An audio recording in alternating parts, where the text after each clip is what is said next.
Mark Thiessen is a Fox News contributor and a former chief speechwriter for President George W. Bush.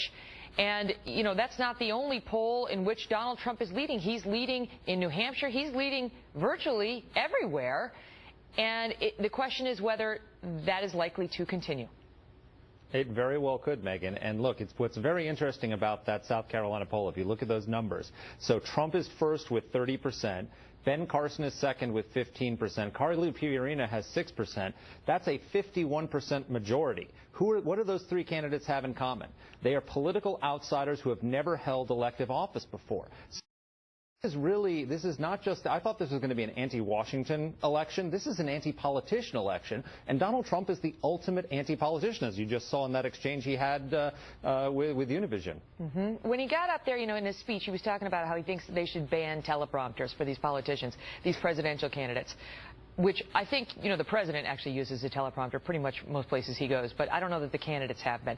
But the point is, there is a realness to Donald Trump that is missing from so many of these other candidates. They do tend to sound rehearsed and stilted. He is never rehearsed. Obviously, he shoots from the cuff, and he says everything that comes to his mind, which has gotten him in some trouble, but I think helps him more than it hurts him, and people are very much connecting to that.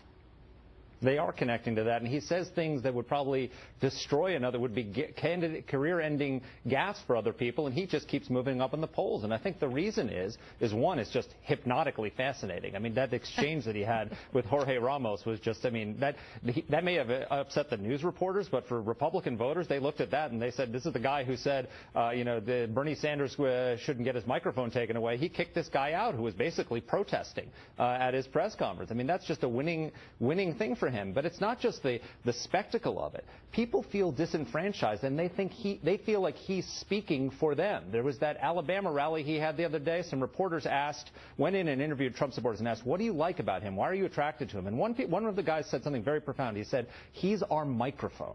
That's what they think of this guy. He is taking the political... On policy, I mean, because Frank Lunch just did an interesting focus group that showed when asked about, you know, well, you know, he was a Democrat for most of the last 10 years, and he made all these donations to Hillary and Nancy Pelosi and so on. And they didn't care. I mean, even on the policies, you know, from abortion and so on, they like the man. It's really remarkable. And if you think about it, so he's leading in South Carolina among evangelicals with 30%. He's leading nationally with evangelicals, but in South Carolina, which is a very evangelical state, 33%. This is a guy whose position on abortion was so radical that he actually opposed a ban on partial birth abortion, and he's leading with evangelicals. Tea Party supporters. He has 33% of Tea Party support, first among the Republicans against Tea Party. This guy was a Democrat who funded Harry Reid and Nancy Pelosi, who supported Obama's stimulus. He supported the Obama stimulus. Who could? He was in favor of single payer, which is more radical. And he even supported Harry Reid against a Tea Party challenger, yet he's got the majority of Tea Party voters. I mean, the issues almost don't matter because he is channeling popular anger. And, you know, the question is, does it last? We shall see. We'll be here to cover it. Mark Thiessen, great to see you.